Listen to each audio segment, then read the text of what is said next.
Oke, halo rekan-rekan. Kita di kesempatan kali ini kita akan belajar tentang elemen-elemen CSMS ya. Kita coba akan lihat dulu apa saja elemen-elemen dari CSMS. Jadi rekan-rekan kalau semisal membuat CSMS itu nanti rekan-rekan membuat beberapa bagian-bagian ini. Misalkan kita nanti akan membuat leadership komitmen ya, atau komitmen kepemimpinan atau komitmen pemimpin ya. Ini komitmen manajemen. Kemudian di bagian kedua kita akan membuat tentang policy and strategic objective, jadi tujuan uh, strategis dan juga kebijakan strategis. Pada bagian ini itu kita akan merumuskan tentang tujuan atau tentang goals. Nah, tujuan-tujuan yang strategis seperti apa, kemudian kebijakan-kebijakan untuk mencapai tujuan itu kebijakannya apa. Dan pasti karena kita CSMS itu untuk mengendalikan keselamatan, maka apa namanya tujuan itu dan juga kebijakan yang harus diarahkan kepada apa kebijakan yang akan dilakukan untuk mencapai keselamatan, apa kebijakan yang akan dilakukan untuk menciptakan kondisi lingkungan kerja yang aman. Nah, kemudian ada organization, dia bagian ketiga ya, organization, responsibility, resources, standards, and documentation. Nah, pada bagian ini itu kita menuliskan terkait dengan standar organisasi. Standar organisasi, kemudian responsibility atau tanggung jawab ya, tanggung jawab, kemudian resources, sumber daya, standar dan dokumentasi. Jadi kita menjelaskan tentang apa struktur organisasi di tempat itu. Jadi kalau kita kontraktor atau kita subkontraktor, maka kita menjelaskan organisasi di dalam subkontraktor itu. Apa peran masing-masing bagian di dalam subkontraktor itu. Misalkan kalau ada pengawas K3, itu apa responsibility-nya. Kalau ada tukang, apa responsibility-nya. Ada manajer produksi, apa responsibility-nya. Ada general affair, apa responsibility-nya. Kemudian resources. Resource ini bisa berkaitan dengan sumber daya manusia, bisa juga berkaitan dengan sumber daya lain. Misalkan seperti sumber daya, misalkan ada alat ya, sumber daya produksi, ada sumber daya mesin misalkan, atau sumber daya material, supply, atau misalkan sumber daya berupa skill, atau sistem, atau legalitas, itu sumber daya. Atau misalkan finansial, kita jelaskan resources yang dimiliki oleh perusahaan itu. Standar itu berkaitan dengan SOP, bagaimanakah, apakah sudah membuat SOP atau belum, SOP-nya ada apa saja, itu dijelaskan di sini. Kemudian dokumentasi. Jadi dokumentasinya nanti bagaimana? Terdokumentasi secara fisik, atau secara elektronik, atau apa? Bentuknya bagaimana? Itu kita jelaskan di bagian ini. Kemudian di bagian keempat, kita akan membahas terkait dengan hazards and effect management. Manajemen pengaruh dan juga bahaya. Nah, disinilah kita nanti akan mengidentifikasi adanya bahaya-bahaya apa di tempat kerja gitu ya.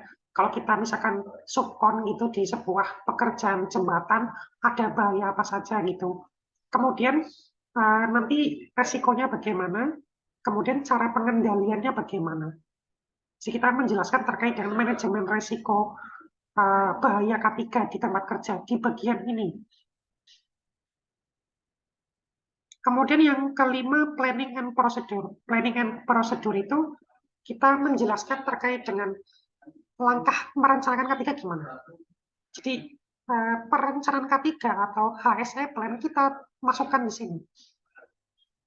Misalkan kita merencanakan, misalkan mau mengadakan APD, kita merencanakan, misalkan mau membangun retaining wall, kita merencanakan mau misalkan apa ya, misalkan kita mau melakukan engineering control dengan cara membuat isolasi, misalkan ada kunci isolasi, itu planning, kita jelaskan di sini. Kemudian yang keenam itu adalah implementation and performance monitoring. Jadi monitoring itu pengawasan ya, pengawasan kinerja dan juga implementasi. Pengawasan kinerja itu Gimanakah cara melakukan implementasinya dan bagaimanakah cara memonitornya? Mengawasi pelaksanaan implementasi itu bagaimanakah caranya?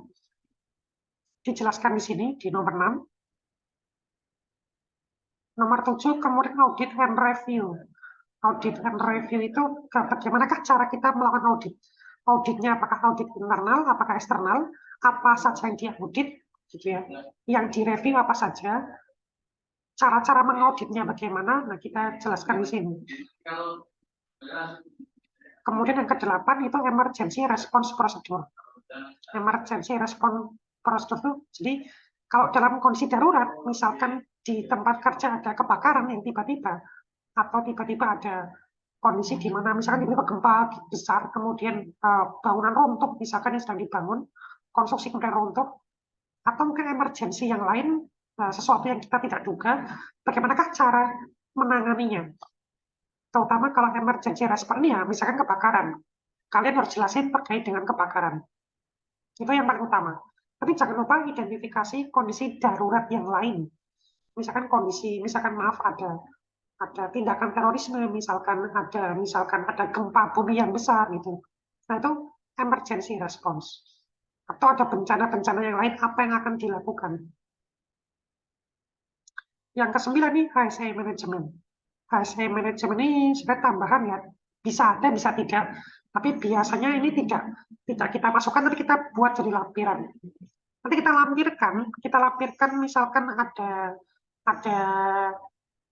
dokumen policy kita lampirkan, ada dokumen hieradisi kita lampirkan, ada dokumen HSE plan rencana kita lampirkan, ada dokumen-dokumen audit kita lampirkan, ada pengukuran kinerja, dokumennya kita lampirkan, gitu.